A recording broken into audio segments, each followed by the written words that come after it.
Hello, everyone.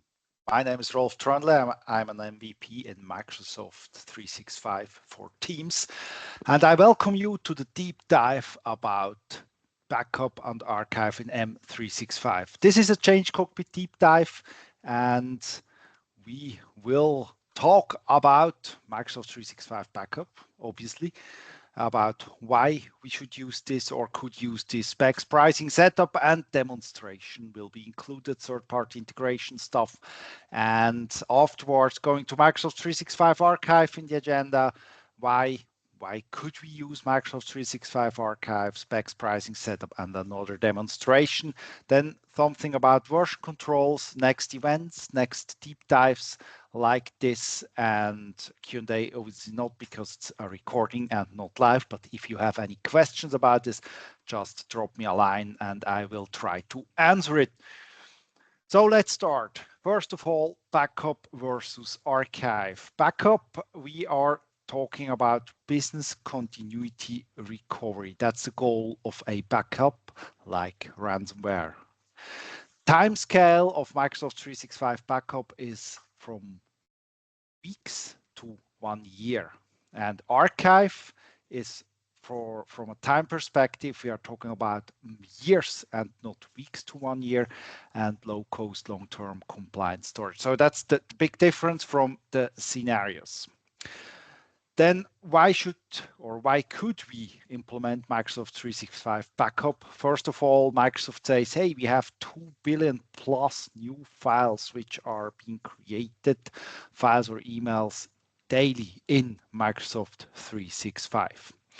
We want you to have the option to protect your company regarding ransomware, encryption, attacks, so some kind of data destruction attack. Whatever this should be, you can solve this problem with Microsoft 365 Backup. As mentioned, timescale is from minutes. By default, it's 10. We will see it later. To 1 year. So we have many backups being done and you can roll back if needed. Optimized for business continuity, fast recovery, and the main statement is you are buying the ability to restore your data, especially in the use case of data destruction attacks. Some key specifications regarding Microsoft 365 Backup first.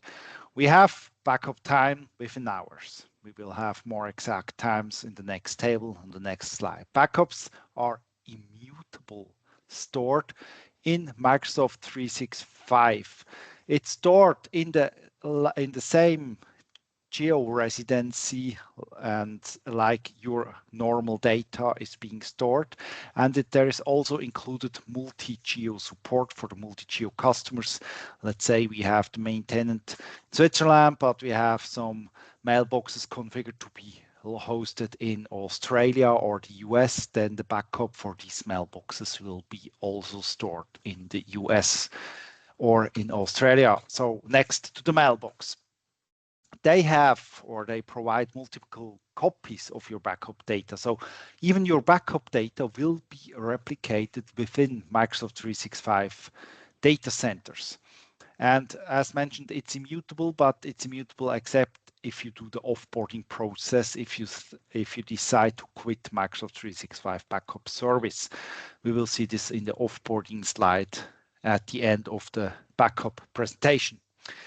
Then we have the recovery time. Recovery time is from hours, and that's the main difference between the integrated Microsoft 365 backup solution and let's say you have a third-party backup solution. I always say to my customers, you need some kind of backup, especially for data destruction attacks, but the external solution has the advantage that you can store your data outside of the Microsoft 365 cloud. So let's say Microsoft has one big issue, could be, I don't know, and then this will be protected even against this. But external solutions, let's say you want to restore much data, all your mailboxes, then you will be throttled by the cloud service, because you need to restore this data through the front end, let's say through EWS or Graph API.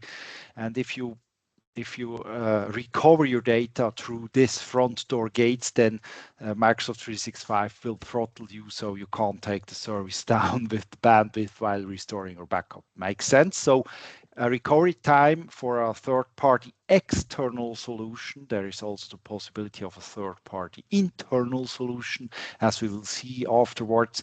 Then you will have weeks to months for recovery, and with Microsoft 365 Backup, because the data is stored right next to your production data, it's within hours. You have either the first party, so the Microsoft provided user interface, or you can use a third party user interface from a third party vendor. I have listed some vendors at the end of the presentation. And if you have such a user interface, it will still use the same backup platform in the back end, as if you would use the first party, the Microsoft provided user interface. So it's still stored right next to your data, just that you can use and leverage your normal, the user interface you're already used to. So let's say, as an example, you have Veeam backup on premises and you're using it there, then you can now use also Veeam backup for Microsoft 365 Backup with the provided the backup platform stored in Microsoft 365, and you will have there the same user interface. Then admin permission needs to be only limited. That's an advantage, because normally if you have an external backup solution for Microsoft 365 backup data, then you need full access to all mailboxes. You need full access to every SharePoint site and every Teams, every OneDrive. So the backup account needs to be really like God mode. And here it's only a configuration thing, and Microsoft will make the backup in the back end.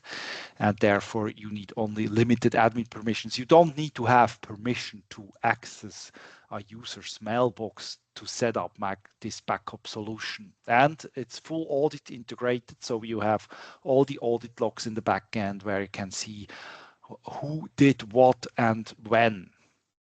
And currently, the supported products for Microsoft 365 Backup solution is OneDrive, SharePoint, and Exchange. So OneDrive for business, all SharePoint sites, but only the site data, even if it's if a Teams is configured on top of the SharePoint, because Teams is not yet included. It will come in the future, team integration, but you can still backup all the critical Teams data because it's stored in a SharePoint site. So let's say a document library will be, you will be able to back up a document library. So more key specifications. First of all, retention period. Retention period is for both products. So OneDrive and SharePoint is one infrastructure and the other one is Exchange Online. For both, it's 1 year, the retention period. Only up to 1 year. You can't use more than 1 year. It's not an archive solution. It's not here to gain retention. Let's say you need to retain your data for 10 years for legal reason. No, the Microsoft 365 Backup isn't the solution for this. For this, you should use retention policies and compliance settings in Microsoft 365, but not the not this Microsoft 365 Backup service, because that's only for worst case scenarios, as I mentioned before. The RPO recovery point are 10 minutes for prior to 2 weeks. You can go back to up to 10 minutes if something changed. And afterwards, weekly from week 2 to 52, it's weeks prior. So this means you can then restore on a weekly restore or recovery point if for more than 2 weeks back. But let's say for yesterday, you can go back for every 10 minutes. Exchange Online, it's 10 minutes for the whole year. So for all prior 52 weeks. Granularity is at the moment it's a OneDrive account and SharePoint Online site. So it's a per site recoverability. You don't need to recover it to the original destination. You can also recover it to another destination, as we will see afterwards, also for OneDrive. And for Exchange, it's the mailbox, it's the user account level. And that's the backup granularity. Sorry, that's the setup for the backup. You can configure the setup to backup on a OneDrive account basis, not the restore granularity. And SharePoint Online, I confuse this. And for file level backups, this will follow at a later date. Then restore options, you have, as mentioned, sorry for that, restore options, you have same or a new URL, so you don't need to restore it to the original production location. You can restore it to another site, a temporary site. And Exchange Online, it's the same folder. Let's say you want to recover the mails for the inbox or the new folder within user's mailbox with a recovery timestamp. We will do this later in the demo. And to restore granularity is OneDrive account. You can only restore a whole OneDrive account or a whole SharePoint site, but not to a file level. You can't say, I only want to restore a certain folder. That's not yet possible. This will be possible using files via versions in the future. And for Exchange Online, you can choose from mail, contacts, calendar, tasks, items. You can use filters in there to restore this. Restore speeds, and that's the big advantage of this built-in solution. You have up to 1,000 average-sized OneDrives or sites or mailboxes at the rate of 1 to 3 terabytes per hour. That's incredibly fast to restore if needed. At the backup speed, the initial backup needs around 15 minutes, takes around 15 minutes for 1,000 units. So let's say you configure it, you have 2,000 mailboxes, then you should have your first backup within 30 minutes of configuring the service. And the billing, it's not for free. It's not a per user per month license. You will pay for 15 cents, US dollar cents, or your local currency, respective per gigabyte per month for the protected data. So you don't pay for the whole storage back to 1 year. You pay for the storage that which will be protected. So let's say you have a 50 gigabyte mailbox, you pay for the 50 gigabytes, but it will take more space if you have retention or recovery points up to 1 year for every 10 minutes, but that doesn't carry you. It's only about the main data. From a pricing perspective for Microsoft 365 Backup, you can either use the pricing calculator. I did my own Excel in here, but anyway, you need the numbers which the input is based on the Microsoft 365 usage reports. So I used one of my customers' tenants and indexed or got the information from the usage reports from there. They have 1,511 mailboxes. That's not only user mailbox, it's also shared or resource mailboxes. We have 15,673 gigabytes in there with an average mailbox size of 10 gigabytes. OneDrive we have 1,887 OneDrive, so that's then a bit less because it's only real users have OneDrives, and we have 7,000 gigabytes of OneDrive data, 587 SharePoint online sites, and which takes 15,050 gigabytes of storage space. This makes then 37,742 gigabytes, and that makes with 15 cents per gigabyte makes 5,600 US dollars. And compared, they currently run a third-party cloud-to-cloud backup solution, and this costs them 3,000 US dollars for the whole backup space. So compared to this particular solution, it's double the price. It's not external of the the tenant. It's not external of Microsoft 365 Universe or Azure Universe of the Microsoft Cloud. It's internal, but you will gain if they need to recover the whole tenant, or at least let's say half, then it will be so much faster. So it's quite, you can't compare it one to one because it's two different solutions. But I know I will get always the questions, okay, and if we don't use Microsoft 365 Backup, what's the third-party solution provider? How much is it there? And this would be this price tag around this. So let's say we decide to use Microsoft 365 Backup to protect our data in our tenant.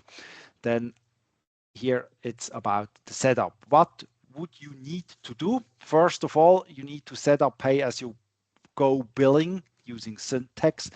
Microsoft 365 Backup and also Microsoft 365 Archive are using pay-as-you-go using an Azure subscription, and the setup is within Microsoft 365 Admin Center, and in there it's used pay-as-you-go, so you will get an invoice every month.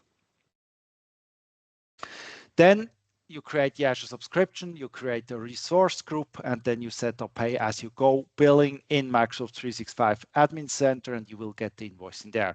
Afterwards, you will turn on the Microsoft 365 Backup in the service, and then create all the policies you need for Exchange, SharePoint, and so on. We will see it in the demo right afterwards.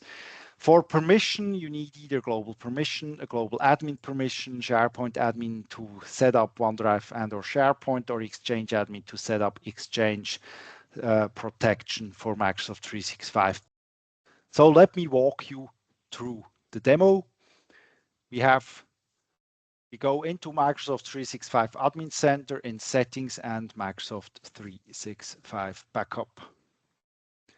You see here, it's not enabled yet. That's why everything is red. I click on Go to Setup page. Afterwards, I go to Syntax Settings because I need to enable pay-as-you-go billing in Syntax to enable the service. Setup pay-as-you-go billing. I use the pre-created subscription, the pre-created resource group, and select the region to save my data in. I use now West Europe in this example.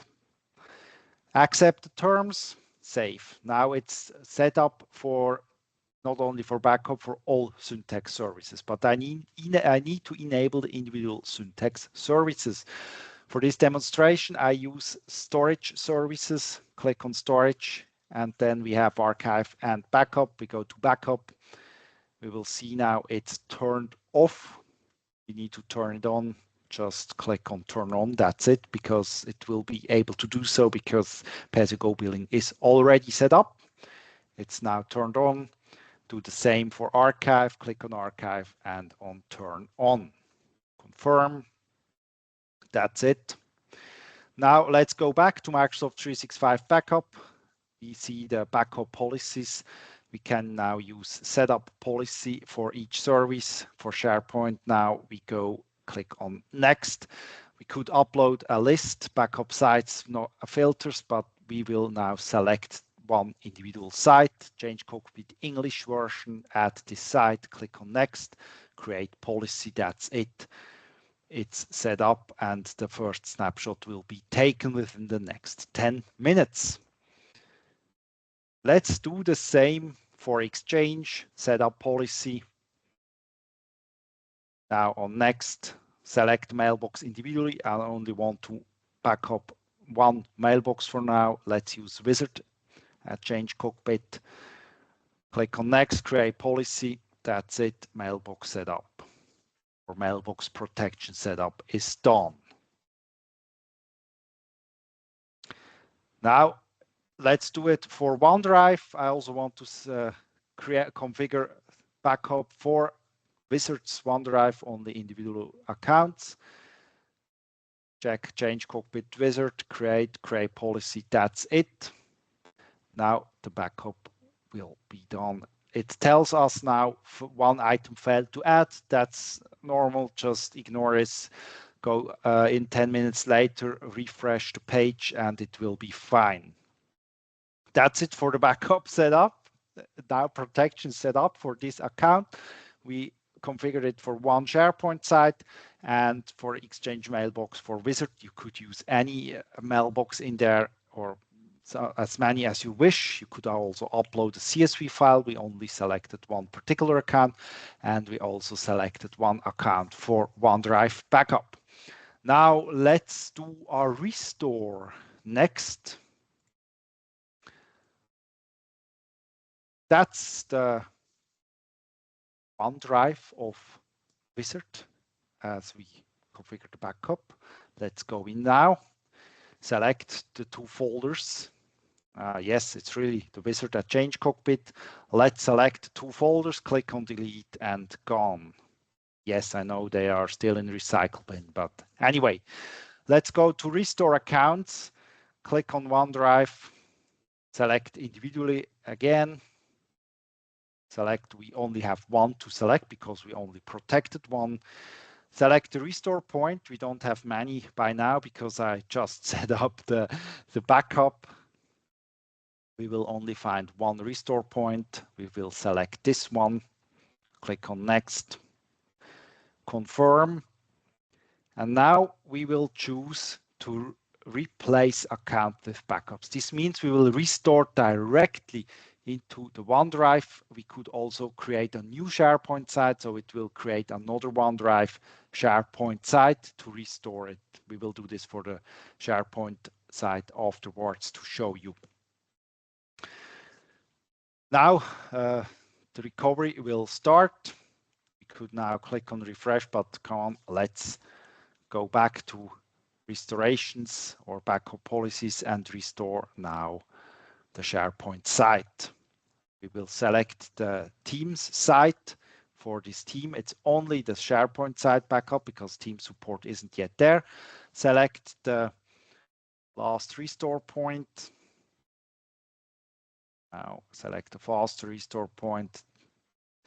Select the site, and now create new sites from backup. So it will create another site to restore. Now restoration also has started for this particular site, and then go back, Exchange, and also recover the Cloud Wizards. ChangeCockpit Wizards, Mailbox. Again, select the recovery point, all emails. We could filter in here. We don't do those, so we just restore all emails for this account, and we will create a new folder for the backup. So this folder will then be called recovered items using the date provided or the date of the recovery point. Click on restore mailboxes. Wait for some minutes afterwards.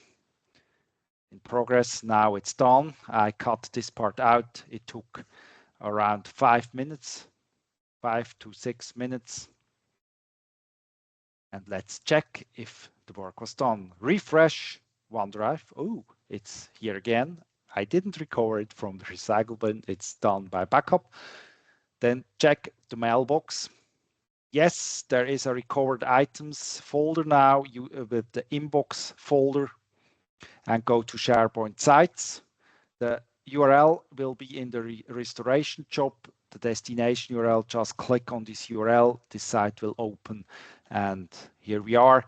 It's the ENR0 site URL. The original would be only ChangeCockpit EN without the R0 at the end, and this site is read-only at the administrator's request. So this site was configured read-only while restoring. So no one is doing any changes in here because that's only for recovering operation. So you could now download or move data from here to the production SharePoint site of this Teams and restore it like this, or just check if the needed information is in there. That's it for the restoration of SharePoint site, OneDrive accounts, or the mailbox for the ChangeCockpit Wizard. Let's talk about third-party integration. First, we have, if you would like to use a familiar management tools and UI, as mentioned before, then currently all these backup software vendors are available to integrate. And this will, as mentioned before, this will be integrated into the backup storage platform using APIs. So they don't save it somewhere else. It will be stored within or on the same platform, on the same storage as you would use the Microsoft 365 backup interface. The only difference is that you have your familiar management tools. And I think it will also be possible to integrate it in the whole backup software utility. So you have for your on-premises systems or other systems, you can use one UI which will control all backups, even the one in Microsoft 365 Backup. Let's say you would like or you decide to offboard from the service, then you could have two options. You can disable the tool in the UI, that's where in the Syntax services where we enabled it before, or you just let your billing account go into an unhealthy state. But that's for the whole Syntax services, not only for Microsoft 365 Backup or Archive. So let's say you want to only offboard Backup and not the Archive service, then you would need to disable it in the UI because you would also destroy the Archive service with the billing account in an unhealthy state. So you disabled it, then you see here the time frames. We have new backups taken, backup active, no, from day 0 to 30, but you will still be billed for it. You can still restore visible. If re-enabled, yes, you will still see the backups. If you re-enable the backup service, the recovery points will still be there because backup still exists. And then day 31 to 90, the backup is still existing. So if you decide to turn it on again, you won't be billed for backup, but you decide to turn it on again, you won't see you can't do any restores, but you will see the backup. If you re-enable the service, you will still see all the restoration point on possibilities. And after 90 days, all your backup data will be deleted and destroyed after offboarding. Then we have actually not only one, it's two. I forgot one in here. We have two items on the roadmap.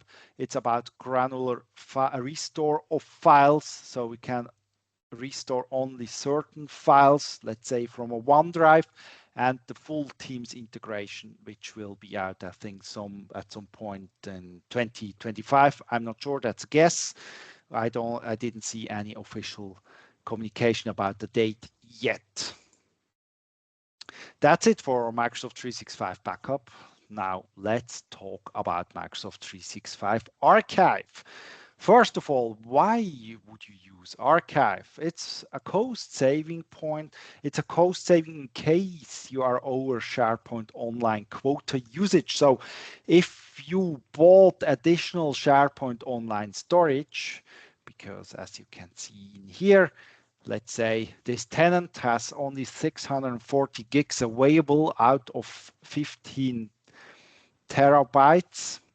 If this is now full again, they need to buy additional storage, and we will see how they will save costs for this particular tenant or the possibilities, because you can save costs if you enable the archiving service. It will be a lot cheaper, but you still have data in there. And you can then, while archiving data, you can keep your data and you can still maintain your security and compliance tools, the familiar Microsoft 365 security and compliance tools. So let's say a compliance search is still possible for archived data. Now we have the key specs. First of all, archive data sites to cold storage, and this is possible to do so, and this is including data in legal hold. So let's say you have a SharePoint Online site on a 10-year hold, then you can still archive it to the archive cold storage. There is zero migration effort because it's very easily integrated into the admin SharePoint Admin Center, as we will see in the demonstration. You have admin searchability. It's per view-based content searches at the moment. User-based searches will be available at a later date, but for now it's admin searchability. So if you still search data, you can do and find data in the archived sites. You pay for archive only if your total storage exceeds tenant quota. You don't pay for the archive service as long as you are in your quota range. We will see this graphically later. And it's a cost-effective long-term storage solution. As shown here, you have standard storage, that's active collaboration, then you move it to archive for low-cost maintenance. But it's still searchable, intact metadata in there, and you have one single security and compliance domain because it's still inside Microsoft 365. Here we see the difference for the hot storage tier, that's normal SharePoint online storage, and the Microsoft 365 archive tier. First, we have the instantly readable. Yes, that's only possible for the hot storage tier. You would need to restore it from archive. That's why it's 24-hour delay. You would need to restore a particular site from archive to the hot storage tier to read it again. End user searchable, as mentioned before, it's coming soon for the archive. At the moment, it's only searchable from an end user perspective using the hot storage tier. Common features are e-discoverability, retention policies, SharePoint redundant storage. It's as all data will be replicated throughout Microsoft data centers. And you have all the security and the price point. It's $4 signs to $1 sign. Why is it this way? Or how much is Microsoft 365 archiving? The pricing, you have two pricing tiers. You have pricing to put it into storage. That's 5 cents per gigabyte per month, but only if you are over 10 quota. And you have another fee if you need to reactivate, the reactivation cost of 60 cents per gigabyte. See this next slide. But first, why did I say as soon as over tenant quota? We have one in the first example, example A, you have reached your tenant quota and you start and you have 200 gigabytes over quota. That's hot storage, only hot storage, excess standard storage. This means you pay for 200 gigabytes extra storage. You bought another 200 gigabytes over your tenant quota, regular storage, not archive, it's regular storage. Then you pay $40 a month for these 200 gigabytes because 200 gigabytes are calculated with 20 cents per gigabyte. Now you start to use archive and use for the same 200 gigs. You can put these 200 gigs or another sites for 200 gigabytes into archive. Then it will be only $10 a month as long as you don't reactivate this storage. Then it's only 5 cents per gigabyte per month for this over quota. So it's a fourth of this $40. It's only $10 a month. Then if you start to archive more, you archive another 200 gigs, then this will be for free, no additional cost. You will have now 400 gigs in the archive, but because it's archived under the tenant quota, it's for free, as mentioned. It's only these calculations are only important, and therefore the archive solution is only very valuable if you would need to go or to buy additional SharePoint online storage. And the fourth example, you have a mix of hot storage and archive storage, 100 gigs of hot over quota. So you bought another package of 100 gigs and 100 gigs of archive, then it's $25 a month. And as mentioned before, as long as you are under the 10 quota, below tenant quota, there are no additional costs, no matter how much you put into Microsoft 365 Archive. So it's only very important to know about this solution as soon as you need to buy this quite pricey or quite expensive additional storage. As mentioned, you need to pay some more if you want to reactivate. The storage is 5 cents per gigabyte per month, the storage cost. But if you want to reactivate data from the archive, it will cost you 60 cents per gigabyte reactivation fee. But if you first archive a site, then you can reactivate it for free within 7 days. So that's great. You can archive a site which you think it's inactive, and this means now next day you come into the office and your users complain, oh, I can't access this site data anymore, it's archived, because they will get an archive message, as we will see in the demo. Then you can reactivate it for free. So it's for free within 7 days. Just for your insurance, you don't have any extra costs. There is a pricing calculator also available for the archive cost as we have for the backup. And we see here this table, as long with frequency of restores. So as long as you don't restore more than 20% of your archive data, it's cheaper compared to the normal hot storage.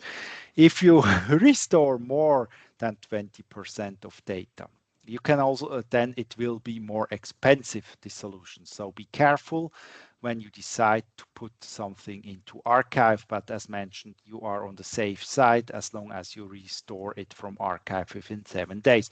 So don't start an archiving project within holiday season, because people return after 7 days, perhaps, then they complain and you need to pay for the reactivation of this archived site.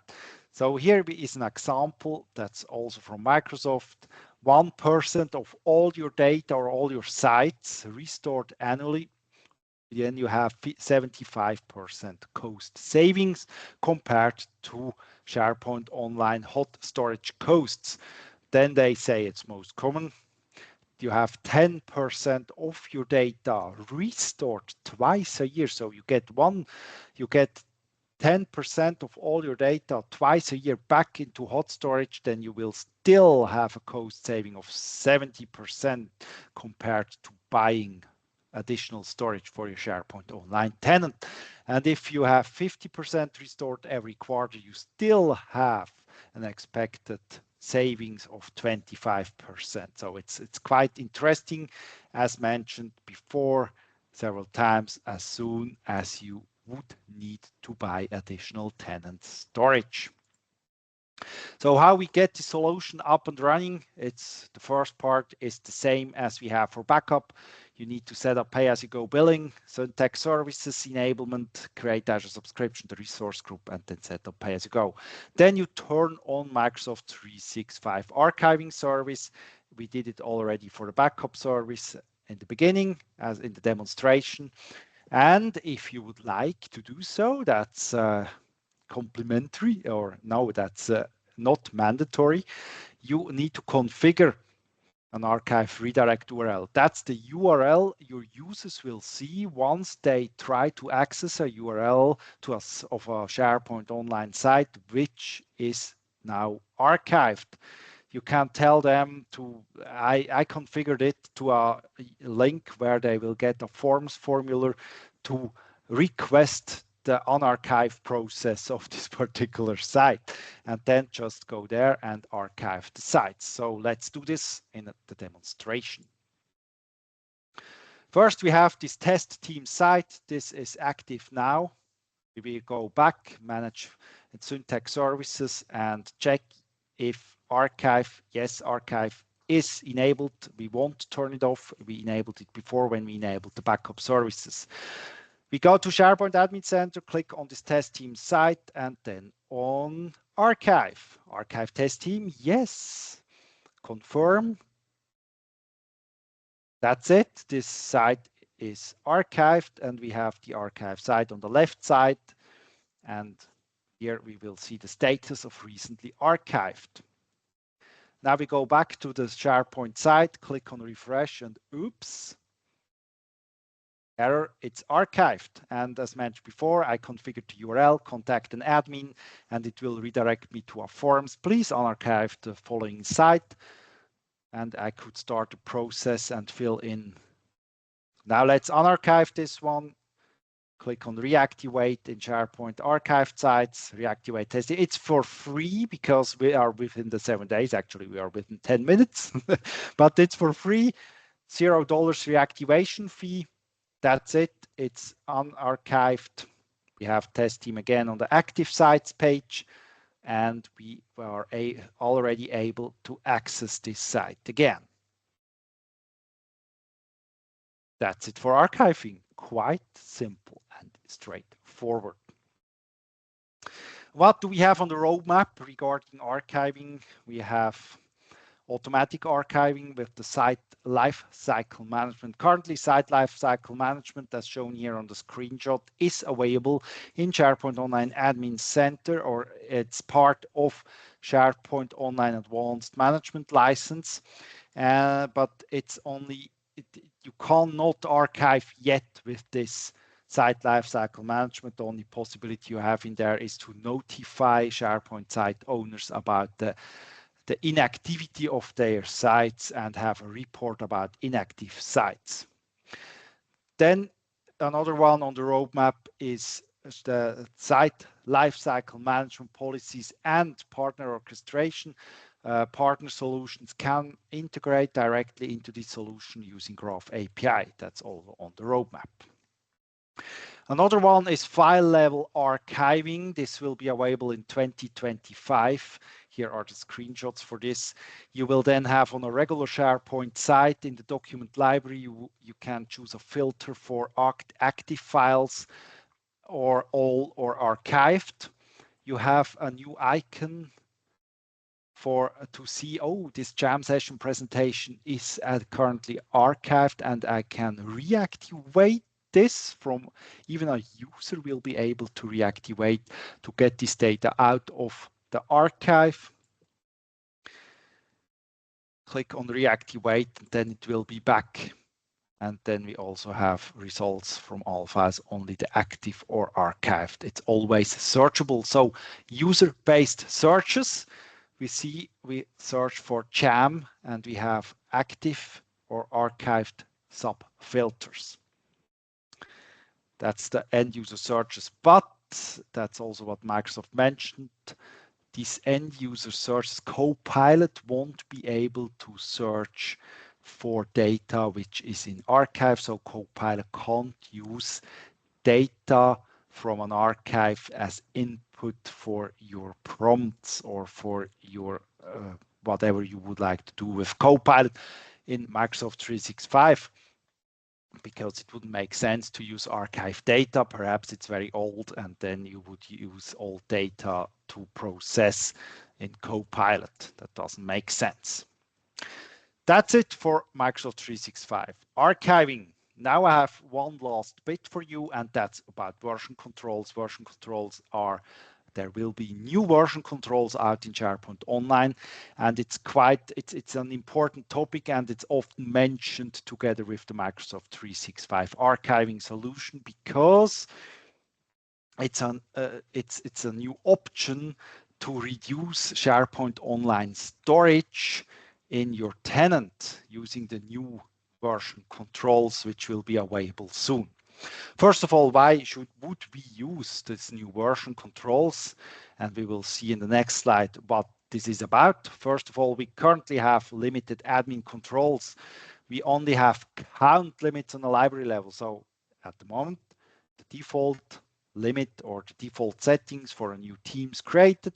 New Teams has a new file library, document library in the respective SharePoint site, and there it's by default 500, a count of 500 versions per file. That's the configuration. You could reconfigure it, but only on count limits on a library level. So you don't have any analytic tools currently to analyze, okay, how much space do the versions take in this particular SharePoint site? You don't have low value versions consuming storage. So let's say you create many changes within a very big presentation file for marketing, then this changes could be very minor. So this is then meant by low value versions. There is no value in having these versions within 1 hour because the changes are so minor, but they are consuming much storage because one version will take the same amount of storage as the original document. And the goals of these new version controls are use this version storage footprint and then also understand your usage patterns. Then what's new in the version controls, or what's changing now with this new, currently it's in preview, you will get enhanced admin controls, makes sense. You have new version limit settings. As we can see in here, you can use version history and either manually, that's currently number of major versions, but you also have timed versions, and you could also set it to automatically. That's the new by Microsoft recommended settings. You can set the default organization limits for new libraries, but that's only for new libraries. If you say, oh, these new version controls, we would like to set it on automatically in the tenant levels, it would only apply to newly created libraries and not to existing ones. You can also set on site or library level the version setting now, and you could break in their inheritance. It's also possible to, it's for a long time now, it's possible to have multiple document libraries within one site, and you can set it on the library level now. You can use the report version storage usage. There is a new PowerShell command it's currently only available as PowerShell command to create such a report, new SPO site file version expiration report job. And then you will get more information about insights about the particular site and report. You can learn more in this URL. And the restorability on version with the automatic setting reduces as the versions age. We will see this as graphically in the next slide, because there is a new algorithm to thin out the versions. You can see it here. We have we have 500 count limits in the first 30 days. Then it's hourly from 30 to 60 days. It's only hourly versions. From 60 to 180 days, it will be daily versions. And after 160 days, so after 6 months, there will be only weekly versions available indefinitely within this default 500 count limit. That's the default options if you set it to automatically. So the versions will thin out. There will be less versions than before, as older as they are. And you can see now it's version 2, 3, and 4 will be deleted. 6, 7 will be still there. 7, 8, 9, 10, 11, 12, and so on. There will be deleted. It's only the part in here. The new options you will get with the enhanced controls are, first of all, count only with a maximum restore option, but very high storage use. Expire and count with the restore options of limited to none and storage use to low. That's a good one. And that the one our Microsoft recommends is automatically. It's optimized for both of these settings. So currently we only have count only, and therefore we currently have storage use high. If you would like to use this feature, it's currently in preview opt-ins. Since May 2024, you would need to configure it or enable it using set SPO tenant enable version expiration setting. And the GA will be now starting to roll out now. second half of September to first half of October, all tenants should be rolled out, and you will be able to configure this in your admin center. You need to configure it. As far as I know, it won't be set to automatically by default. Only new tenants, but not in your existing tenants. That's it for version controls. If you would like to have more news than this, that's a ChangeCockpit deep dive today. But if you would like to have more information, I also have a monthly live event containing all updates in Microsoft 365, which are rolling out in the current and the following month. I pull all these changes together into 1 hour, into 1 2-hour session per month, where I will show you what is changing in the service, and currently it's around 120 changes per month. So if you would like to keep yourself up to date what's changing and what's happening within Microsoft 365, then you could use ChangeCockpit if you aren't already a member. There is always a free demo available. And here are some of our amazing customers listed for your reference. Next dates is Wednesday, October 16 to 4. It's the ChangeCockpit deep dive, another deep dive. That's the first one here now out of 6 for this year. I will have some more next year planned, but for now it's M365 Backup&Archive, and the next one will be all around email security in English. I will only provide the recordings. Next year I plan also to do the live events in English, but the Swiss German ones will be held live and online. Then we have the regular ChangeCockpit for in Swiss German on October 23 from 9:30 to 11:30, and in the afternoon, or that's the Central European time zone, from 3 to 5 p.m. It's the English version on Central European time. So if you would like, if you aren't a member yet and are watching this as demonstration or just for information, then you can now sign up for a free demo of one of these sessions. More deep dives, we have just seen this one, Backup&Archive in M365, then all around email security on the 16th of October.